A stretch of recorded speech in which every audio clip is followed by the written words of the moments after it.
So, so I was discussing that stagflation is not desired at all. I asked you something yesterday about the Goldilocks zone. Anybody Googled it? बताइए, what is Goldilocks zone? This question was asked in UPSC. That Goldilocks zone. This is basically Goldilocks zone is basically just opposite to this stagflation, right? So, as I told you that when Raghuram Rajan was asked the status of the Indian economy during the time of recession, many reporters commented that the economy is in the stagflation or stagnating. Then he stated that the economy is not in stagflation, rather it's in the Goldilocks zone, right? So actually that is not coming. So I'll take this question the last. It describes an ideal state. Okay, you have written the answer here. Very good. Low interest rate, low unemployment, low inflation, steady and slow GDP growth, steady economic growth to prevent recession. Right. Actually, it's steady economic growth rather than slow steady growth. It describes an ideal state for an economy whereby economy is not expanding or contracting by too much. Yes, it's stable to an extent. It's stable, right? And if you want to more understand it more, Goldilocks actually it's a region which is in the between two planets, right? And that is basically having the asteroids in that region. I think it's between Saturn and you can Google it. So in that region, it is a stable region. That region, stable region, and there's no movement of asteroid and all that in that region. And similarly on that pattern, this is said to be Goldilocks zone in the economy where economy is to an extent stable. Coming to the different phases of inflation, this is again similar to the economic cycle. Right? So this situation is the situation of the full employment, and depression is basically the negative of the activity, right? And inflation is basically, see from here, if you see inflation from this point to this point, right? This is inflation and it is consistently increasing up to this point. So if here rate of inflation is 4, here it's 5, here it's 6. Disinflation is basically the point you have to keep in your mind. In disinflation, inflation is still there, right? In case of disinflation, inflation is still there, but it is relatively less in comparison to the previous month inflation. For example, if at this point of time inflation is 6, then at this point of time it's 5, at this point of time it is 4. The rate of inflation is reducing from 6 to 5 to 4, but inflation it's still there. That means demand it's still there in the economy. So keep it in your mind that disinflation, there is demand in the economy, though the rate of demand is nothing but inflation. It is reducing it is less in comparison to the previous. Right. In case of inflation, it is consistently increasing. Now coming to deflation. Deflation is basically there is no demand, it is in the negative zone. You have entered the negative zone, that means there is no demand. Okay. So if you talk about reflation means you have achieved this peak, negative peak, and now onwards the economy has started showing the momentum, but still it's in the negative zone. And the moment it touched this full employment zone, it has entered the inflationary zone. So reflation is recovery phase from recession in the economy. This is reflation, right? Inflation start increasing but still remains in the negative regime. In place of reflation, it's in the negative regime. The moment it enters the positive zone, it becomes inflation. It is characterized by stimulating the economy, leading to economic expansion. It can be either reducing taxation rates or by giving huge stimulus to the economy, right? All these things, what measures can be taken during which type of situation, this you can better do um, with all the discussion we have done during the time of monetary policy, right? Or inflation time, that when stimulus is to be given, when the expansionary measures are to be taken, when the contractionary measures are to be taken, right? So disinflation is slowdown in the rate of increase of inflation. Rate of increase of inflation has reduced, but still there is inflation. So inflationary rate is 5%, then 2% will be disinflationary. Deflation is general decline in the price. This is not required at all in the economy, right? Because it means we are moving towards recession. Inflation is in the negative regime. If inflation rate is -2, then it's deflation. During Great Depression, it was double-digit deflation. That means the deflation was in the range of more than 10%. Skewflation. These terms you should know. Skewflation, structural, because they are very much specific to India. Right? So skewflation is saying that the inflation is skewed in particular sectors. It is biased. It is biased towards particular sector. That means if whatever we have discussed in the Indian scenario, we have discussed that the inflation has been centralized in food and fuel, right? In rest of the things like manufacturing and services, comparatively the inflation is less comparatively. So that means inflation in the Indian context is centralized into food and fuel. So inflation is skewed, inflation is biased, right? Inflation is because of the inflation in certain sectors while other sectors remain stable, right? Structural. Structural, I have used the term whenever the term structural is coming, right? Structural, anything structural, if you are talking about, that means it is holistic. You are talking holistically. So if you are,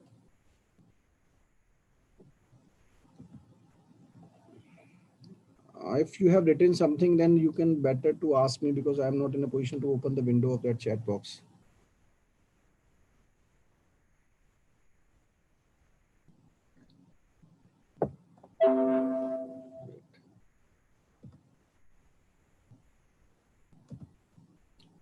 Sir, your voice is low. Okay. Hmm.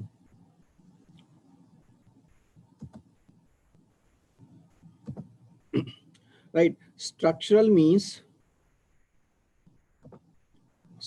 inflation is because of the problems in the structure of the economy. For example, if you, when we were discussing about agriculture, we were discussing that if you see the agriculture, for example, a farmer is selling his product, for example, if he's selling his potato at rupees 2 or 3 rupees per kg, then you might getting that potato at 20 rupees per kg. Might be a possibility that in the season farmer is destroying its potato or tomato crop, right? While after 1 month, that tomato, the cost of that tomato in the market becomes 30 to 40 rupees. That means it's the problem with the structure of the economy. And this is basically this type of structural inflation is prevalent in developing countries, mainly in India. And that is because of the weak institutions, right? And perfect market information with the people. So farmer does not know that what will happen after 1 month, right? Because it has no information of the market, and that's why he does not take the informed decision. His decisions are not informed, right? So it is also said to be the bottleneck inflation because it is because of the bottlenecks in the structure of the economy. Then comes headline inflation.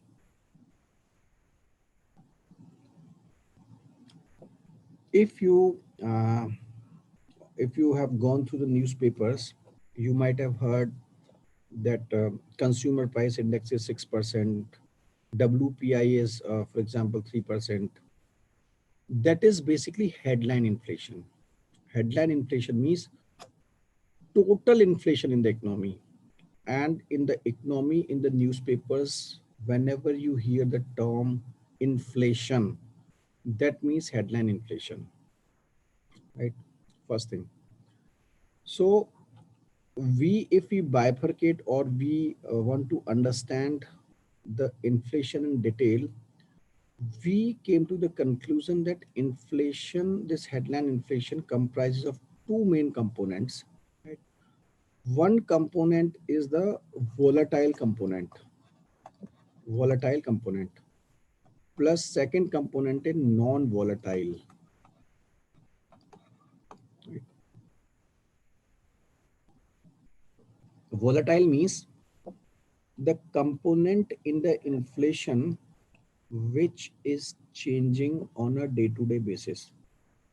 So if you see the prices of food and fuel, then the prices of food and fuel are changing on a day-to-day basis. That is, it becomes volatile. Secondly, if you see the prices of manufacturing items, services, then you will observe that these prices are not changing on a day-to-day basis. So comparatively, they are non-volatile.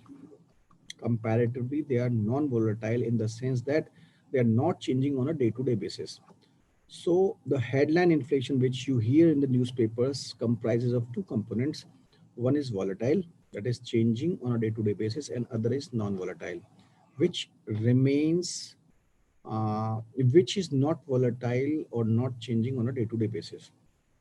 Now, now tell me, if the Reserve Bank of India is framing some policies with respect to the inflation, then which component it should focus, whether whether it should focus on the volatile component or non-volatile component?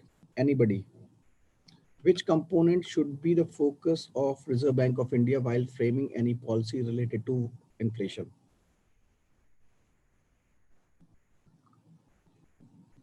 You can speak.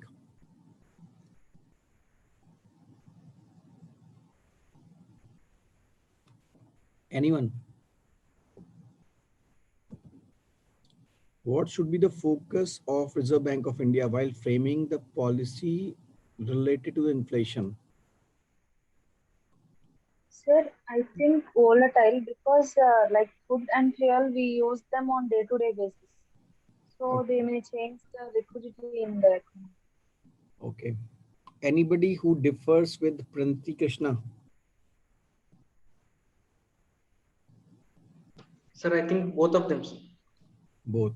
Okay. Yes, it's like seasonal rainfall also should be considered, and international market. Actually, I am asking either or, right? I'm not asking. I am asking an option out of whether it is volatile or non-volatile, which should be considered by RBI while framing the policies for inflation. I'm asking which one you think should be focused. See, uh, uh, you should know that Reserve Bank of India is announcing this monetary policy on a bi-monthly basis. Previously, it was on a quarterly basis. Now you will find that you will see that every after 2 months, monetary policy committee is announcing monetary policy. Now tell me one thing: if the Reserve Bank of India is focusing on volatile part, this part is changing on a day-to-day basis. So for example, today Reserve Bank of India announced a policy, and assuming that right now uh, there is huge food inflation, there is huge food inflation. So if you talk practically, then before this during this monsoon season in North India, normally the food prices remains on a higher side, because the availability of vegetables is comparatively low because it is being destroyed by the rains. That means food inflation is high. And if RBI came up with a policy considering only this volatile part, and they announced their policy in September, for example, that means this policy has to remain in picture or active until October, right? In November, they will announce the next policy. And in the starting of the October, these food prices becomes very low. That means the policy which RBI announced in September becomes even after 15 days, 15 or 20 days. Then what will be the use of this policy? Are you getting my point? What I want to say? So Because you say like it's non-volatile, sir. yes, so RBI is considering non-volatile inflation when they are looking when they are announcing their policy. And this non-volatile components of the headline inflation are said to be core inflation, right? Core inflation, or it is said to be underlying inflation. So core inflation is nothing but it is headline inflation minus volatile components, that is food and fuel. So out of headline inflation, if you minus volatile, that is food and fuel, then it becomes core inflation, right? And Reserve Bank of India is considering core inflation for its policy purposes. Right? And if you talk about, is it clear? Anybody who is not clear with the concept, why, what is core inflation and why Reserve Bank of India is focusing on core inflation while announcing their monetary policy? Anybody who is not clear can ask. It's clear, sir. Okay, good. Up to So, now, it is clear, sir. good. Next point is that what are the index? Right? That means if you see in the newspapers that it is 5.6 inflation, so that is basically index, right? Index means where you are calculating the inflation index, first thing. Secondly, calculating index means you how you're calculating that that you are saying that it is 5%, 6%. Basically it is about a basket of things, right? So if you are saying that WPI is 5%, then it means that there is a basket which I'll explain later on, that what constitutes this WPI. This basket was costing 100 rupees in June 2020. Now this same basket cost rupees 105 in June 2021. In the similar pattern, if I talk about consumer price index has changed by 6%, it means that in June 2020, this particular basket, these baskets are different. Reminded, these baskets are different. The basket of consumer prices index is different from the basket of wholesale price index, right? Basket simply means the items which constitute this basket, right? So this basket was in June 2020, it cost 100 rupees, and this June 2021, it cost 106. This is basically the index, wholesale price index. This you are calculating at wholesale depot. For example, if you talk about Hyderabad, so you might, there might be any mandi, right? Wholesaler, you can say. So in North India or in Delhi, you might have heard the term this Ajadpur Mandi. That is very popular mandi in North India, especially Delhi. So nearby farmers are coming to this mandi. So if you are calculating the changes in the price of the basket at this place, at this Ajadpur Mandi, or there might be any mandi in Hyderabad.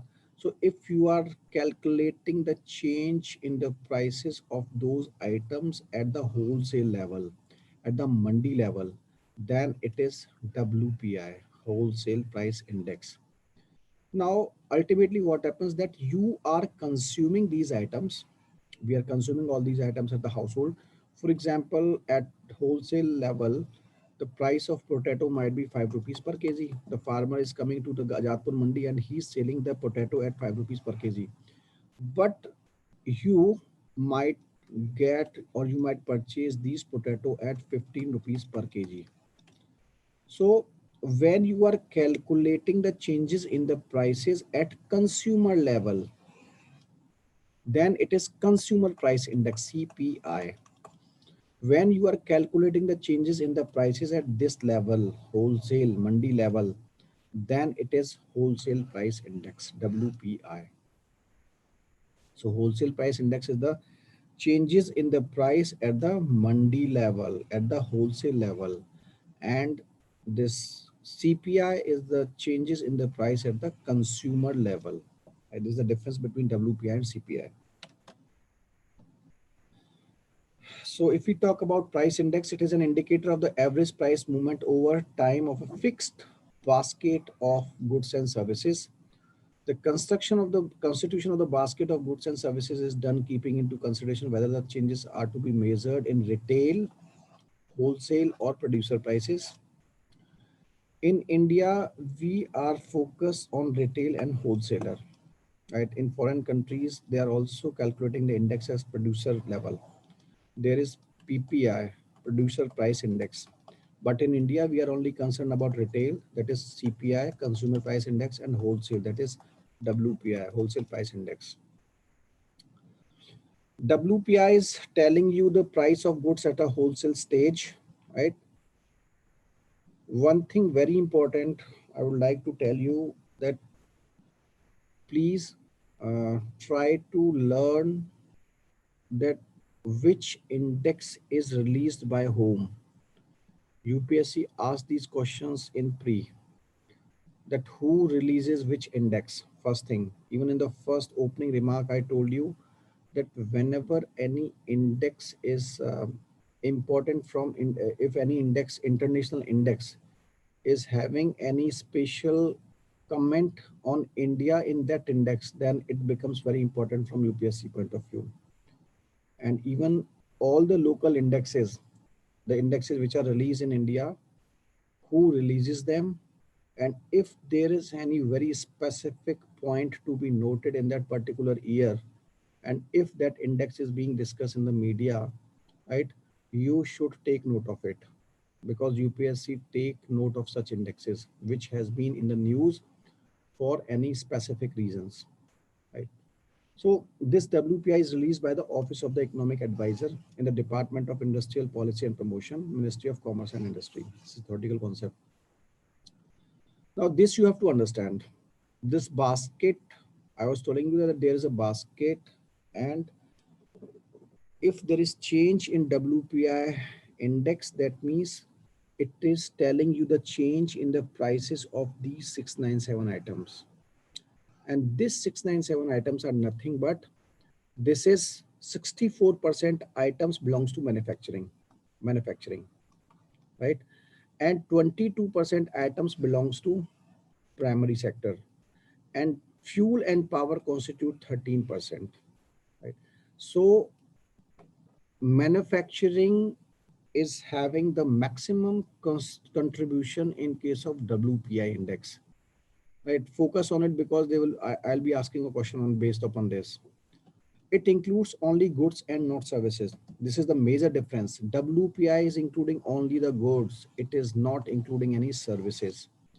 The commodities are chosen based on their significance in the region. That means it might be a probability if a particular region is having a majority of agricultural activities, then this might change a bit, right? But in general, this is the constitution, right? This is the constitution in a general way, but depending upon the region, depending upon the sectoral composition in a particular region, it might change. But generally, this is the constitution of WPI basket.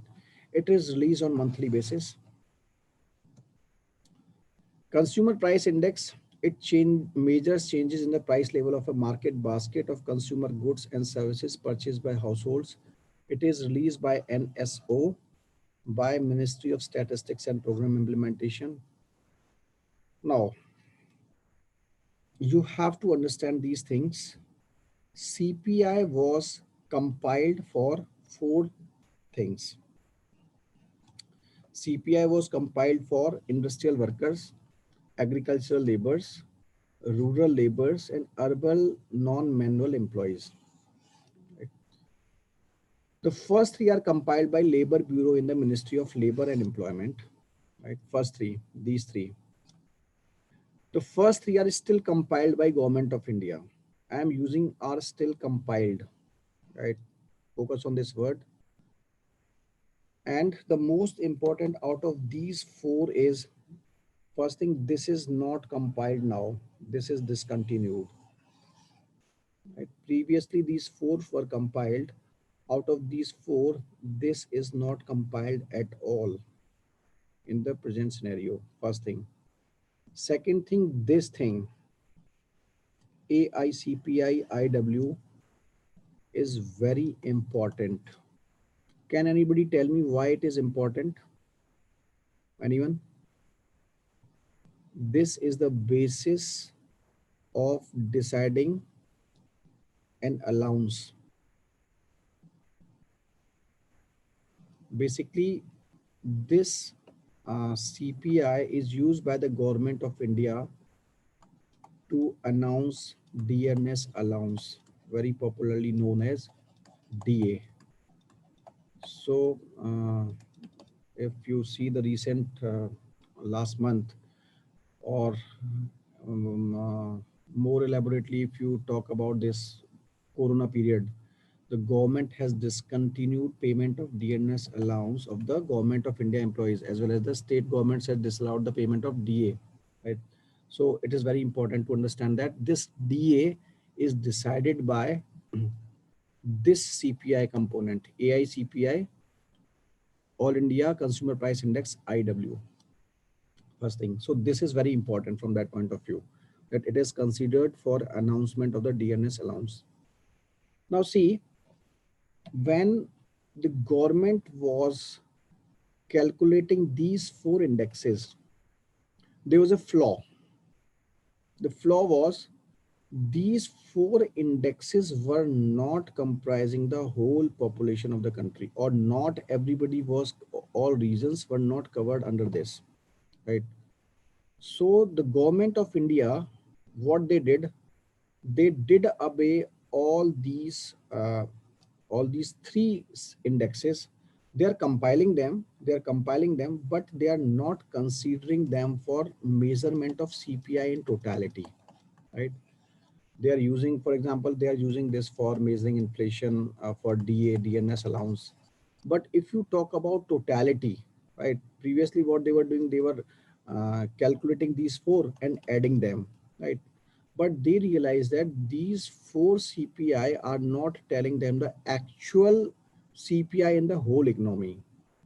Then they came up with the idea and they said that they will be having three components, right? These three components are, first, CPI for the entire urban population.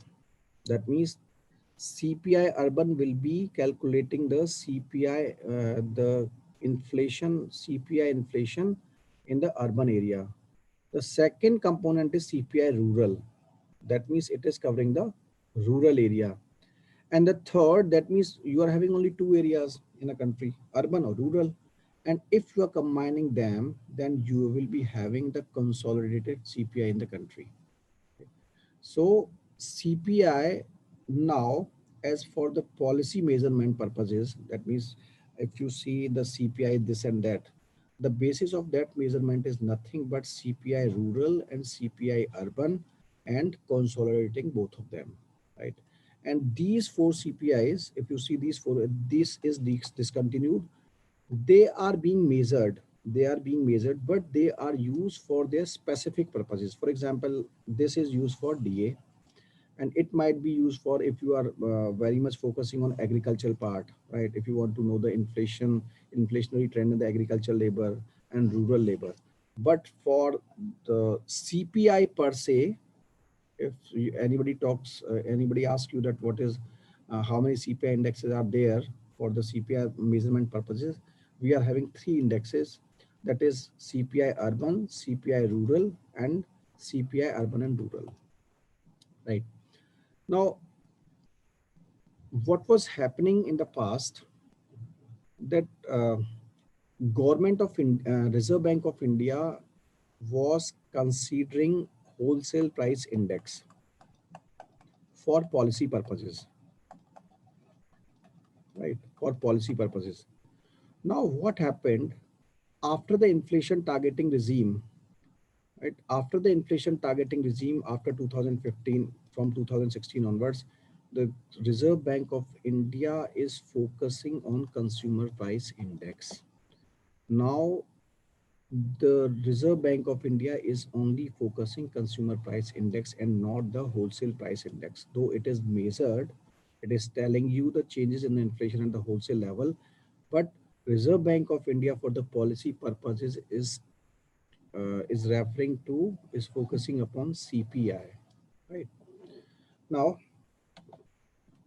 uh, these four CPIs reflect the effect of price fluctuation of various goods and services consumed by specific segments of the population in the country. These indices did not encompass all the segment of population and thus did not reflect the true picture of the price behavior in the country as a whole. So there was a need which was felt to do away with these previously said indexes, and they came up with new series in 2012. And the specificity of this index is, first, it is including the services. There was no inclusion of services in WPI, right? While the CPI comprises of services, and it comprises of 448 items for rural and 460 items for urban. And it is measured by Central Statistics Office, which has now become NSO, right? And you have to see this composition. This is basically food component is 46%. Fuel component is 7%. That means food and fuel in this becomes 53%. This miscellaneous is nothing but it is services part, right? And housing 10, pan tobacco 2%, clothing, footwear is rest of it, right? So major thing you have to understand that food and fuel in case of CPI basket is more than 53%. This you have to understand. It will be used in when we will be analyzing the inflation targeting concept, right? So as of now, what we have understood, that we are having WPI and CPI, first thing. Second, you have to understand that the Reserve Bank of India is now using consumer price index as the for the policy purposes, right? Then the most important is AICPI IW, industrial worker, is used for DNS allowance. And one thing more you have to understand, that CPI comprises of services while WPI does not comprises the services, right? And previously Reserve Bank of India was considering changes in WPI for the policy purposes, but now Reserve Bank of India considers consumer price index, changes in the consumer price index for the policy purposes. And more specifically, if you say, it is the core inflation, which is the focus of Reserve Bank of India while deciding the policy for monetary.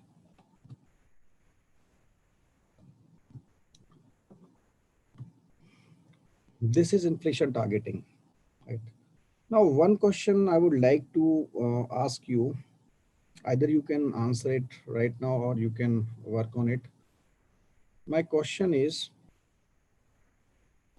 first thing you should know that the Reserve Bank of India says that we have switched to this consumer price index because it is globally accepted, right? It is the most accepted index for policy purposes across the world, first thing. Secondly, they are saying that it is the most realistic index in the sense that it comprises of services, while WPI does not comprises of services. Second thing. Third thing, it is, I want to give you a practical example that during the time of Corona or prior to that, prior to Corona, a huge mismatch has been observed in WPI and CPI. WPI was in the negative zone, negative, right? Negative means it was in the range of -5, -6%. That means wholesale price index was reducing, while consumer price index was in the 5% zone, right? Can anybody explain the reason? A bit of common sense is there. You can understand it through the constituents of WPI, CPI, and what is this? What is the correlation between WPI and CPI?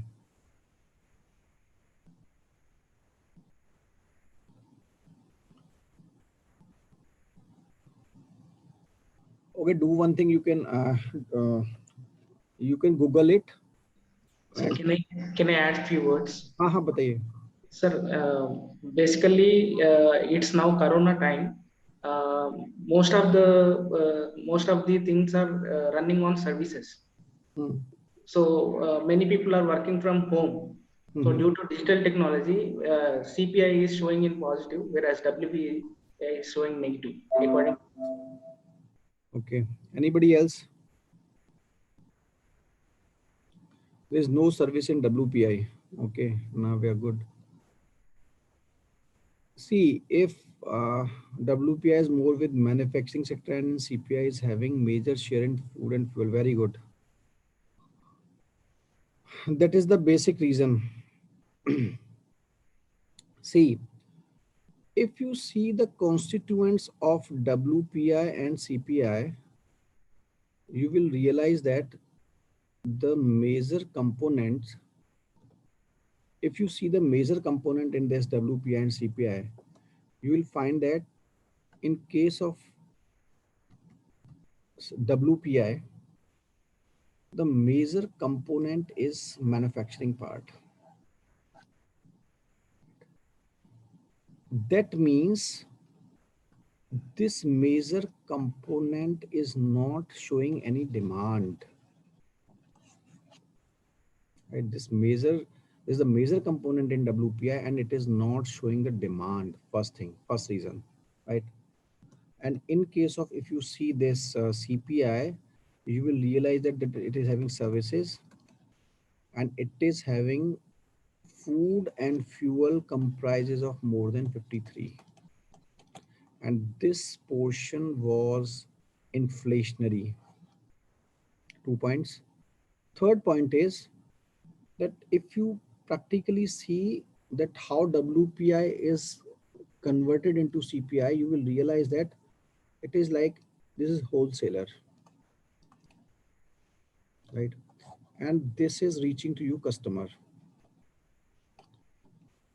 Can you tell me what changes are taking place when the things are reaching from the wholesaler to you? Is there certain, there's something like any taxation thing? This process is including addition of GST, right? That means there was more impact implication of GST on this process, right? And again, I'll tell you that I think I have explained to you in the class that collection of GST has increased after the GST and more increased scrutiny of the government of India. The people are paying GST.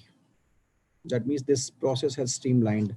That means when the things are coming from wholesaler to the customer, that means there is implication of that indirect taxation part. This you have also to take into account, right? So first, that now WPI has improved upon. Now it has come into the positive zone. But this question is with respect to the previous year during the Corona times. Not only Corona, but it was also prior to that.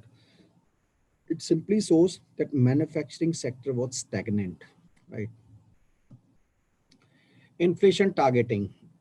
See, I told you when I was discussing that monetary policy that prior to 2015, the objective of the Reserve Bank of India was to contain inflation, to ensure growth, and to maintain exchange rate. That is trilemma of RBI, right?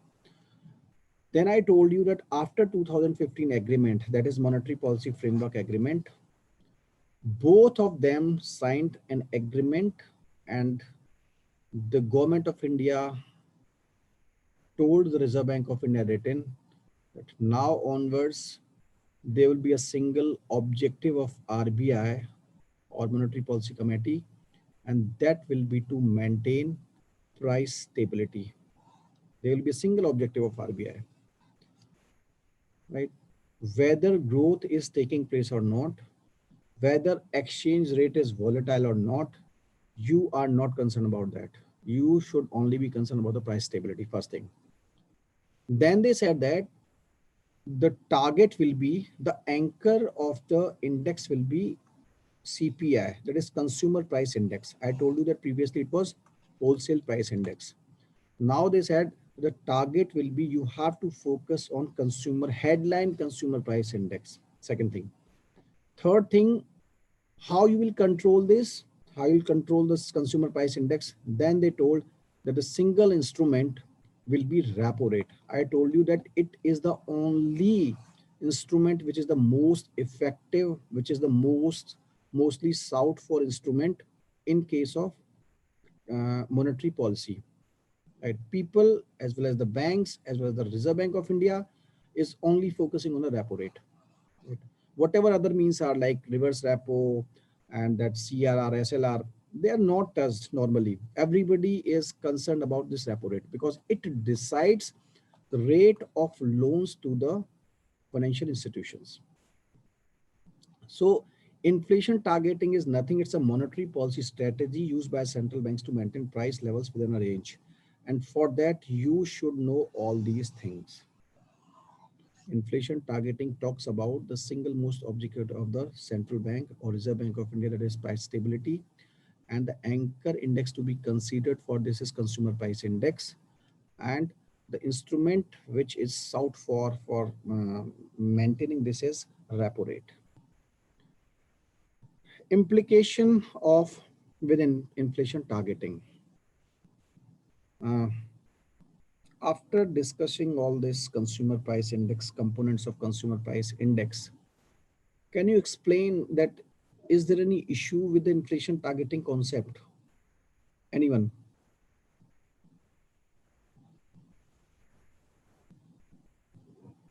Do you find any issue with this inflation targeting concept?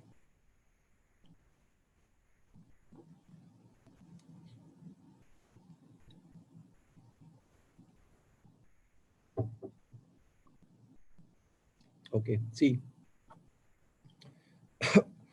one thing when we were discussing the types of inflation, we discussed that Indian inflation is characterized by skewflation and structural inflation.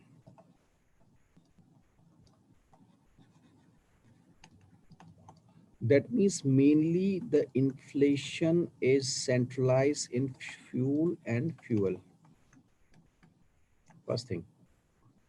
Second thing, if you see the component of CPI, you'll find that more than 50% is comprises of food and fuel. Second point.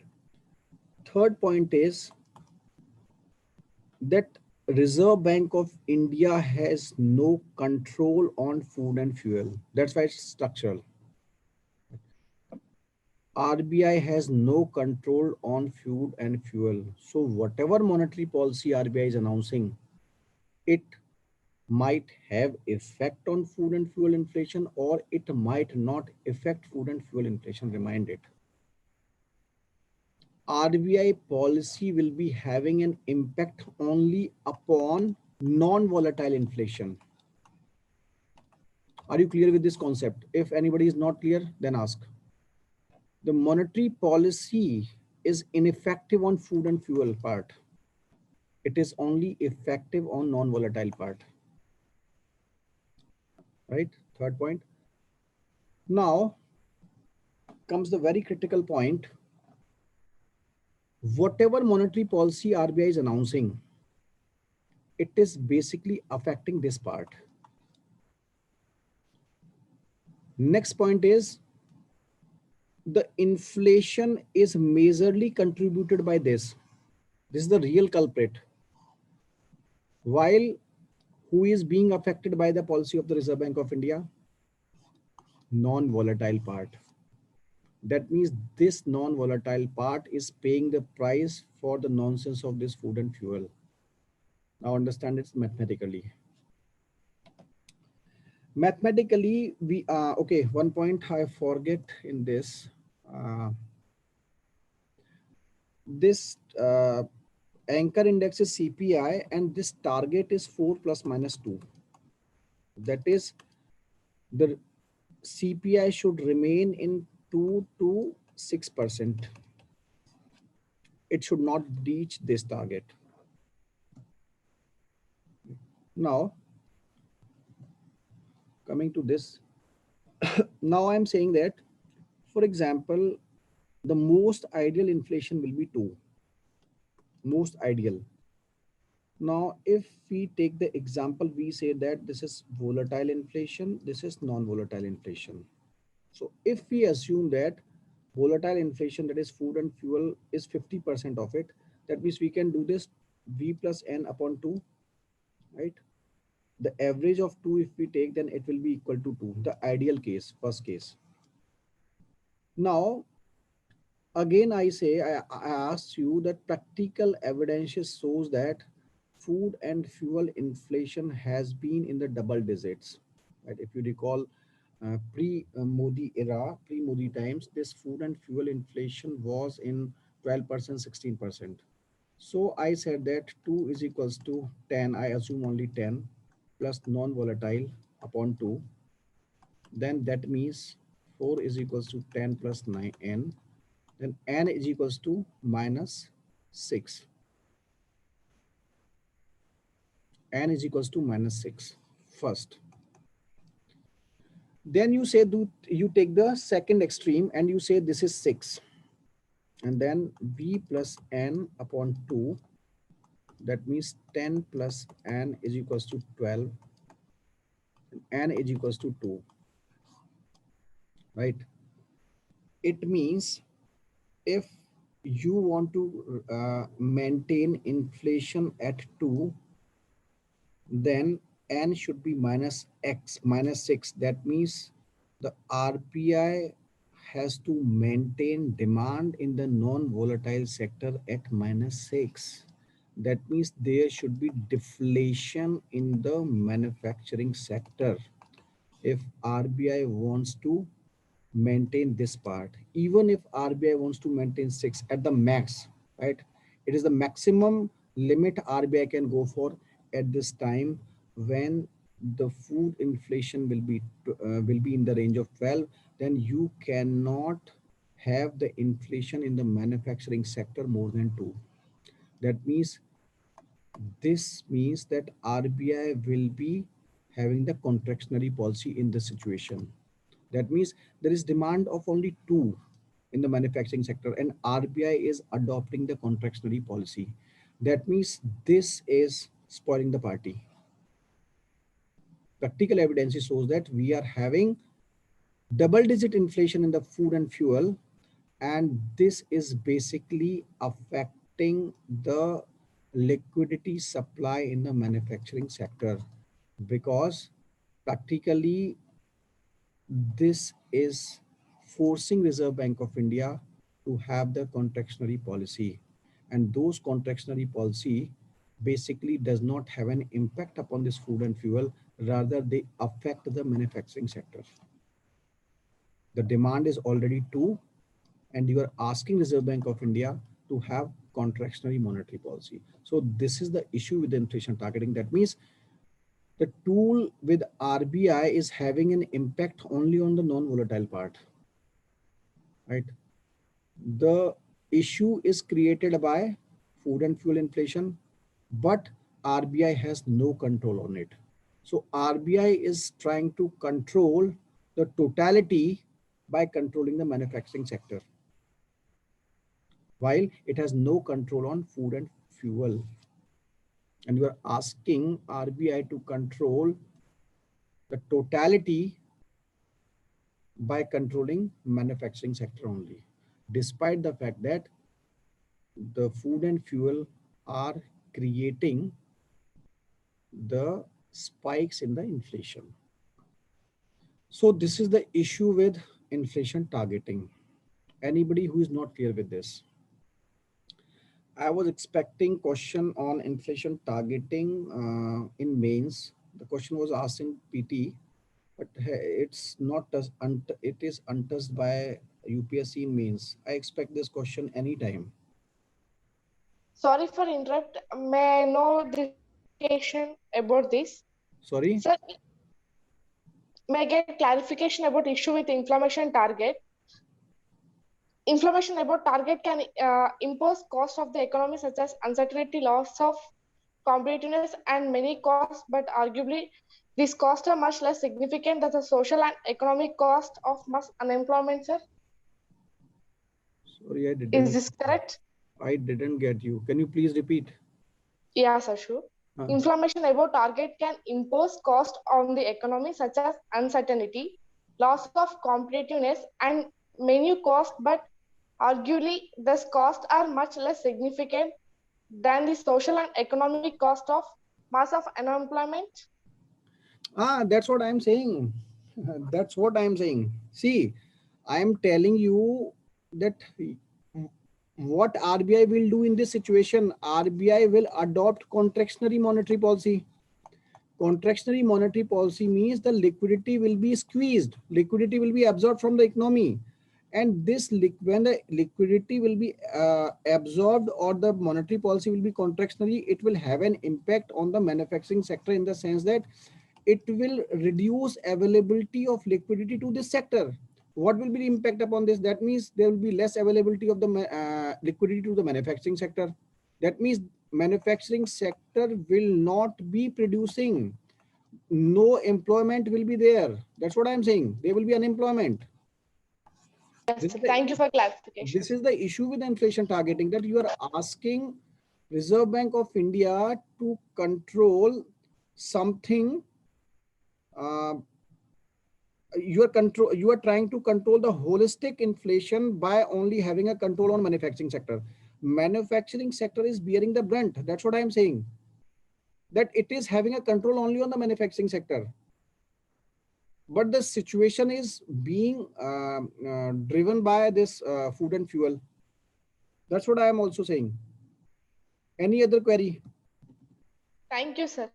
So if you see this implication of inflation targeting, if you talk about its practical things or the benefits to the economy, so this I have already explained with you, transparency. Basically, inflation targeting, if you talk about its benefit, also talk about the benefits of monetary policy framework, which I have already discussed with you. Monetary policy framework or monetary policy committee. It has bring transparency, accountability, reduces price variability. So if you see the effect of this inflation targeting in the last this, because it started with 2016, right? So if you see the inflation regime, it has just crossed 12%. This is combined inflation, right? So this has come down to this level, 2%. It has never breached 6% except at this time, during the time of 2020. At that time, it was only 7.35, right? So it means that yes, to an extent, it has controlled the inflation, right, within the range of 2 to 6, except certain spikes, right? So if you imagine this situation, 7.35, right? So 7.35, and it will be majorly because of food inflation, right? So 7.35 is equals to, assume that food inflation might be in the 12 plus 2, 12 plus non-volatile plus 2. This is 14.7 is equals to 12 plus n. So n comes out to be 2.7, right? That means during this time, when there is huge inflation in the economy, this inflation is only because of this. The contribution of this non-volatile is only 2.7%. So this is the reason that manufacturing sector is bearing the brunt because of this inflation targeting, given the inflationary trend in the Indian economy. If it remains within the control, then there is no issue with that. But you have to talk about practical aspects. So you can take this example that it has touched 7.35, and that too on account of only food and fuel. So if you see, talking about fuel, so um, it's major inflation in fuel. Fuel is taking place, right? So this is all about your inflation targeting. Any question on this? Inflation targeting, inflation monetary policy. Any question? WPI is more with manufacturing sector, and CPI is having major share in food and fuel. That gives major difference in pandemic manufacturing. It faced restrictions all over. Bhaskar, you are right. Any question? Sir, as you said that core inflation does not include food and fuel prices. Yes. If at all, for a long period, if there is a hike in food and fuel prices, will there be any normalization in CPI? See, I want to say that for policy purposes, RBI is not considering this. RBI is only considering core inflation. So if you practice, see, there are certain things which are very practical. You cannot have stabilization in the food prices in a country like India. You cannot have it. You cannot have the stability in the fuel prices because they are out of your control. They are controlled by international market. So thinking about volatile inflation to be stabilized in due course of time, I doubt, right? I really doubt, because structural issues are there. Fuel inflation is not in your control. So I have a question regarding fiscal policy. Can I have a clarity regarding the concept of rollover risk? Rollover risk, can you explain it? What is it, rollover risk? Is it related to something like this, the uh, government rollover? Let me check it out in rollover risk, but if it is related to the government coming out of the business by selling the PSUs, right? If it is that, it is related to that, the government is coming out of the business of the PSUs. Rollover is, that means government is coming out of the driver's seat, that it is only giving the main roles to the private sector. If it is related to that, let me check it out, right? Rollover risk. Actually, I seen, I'll check it out and I'll come to you, right?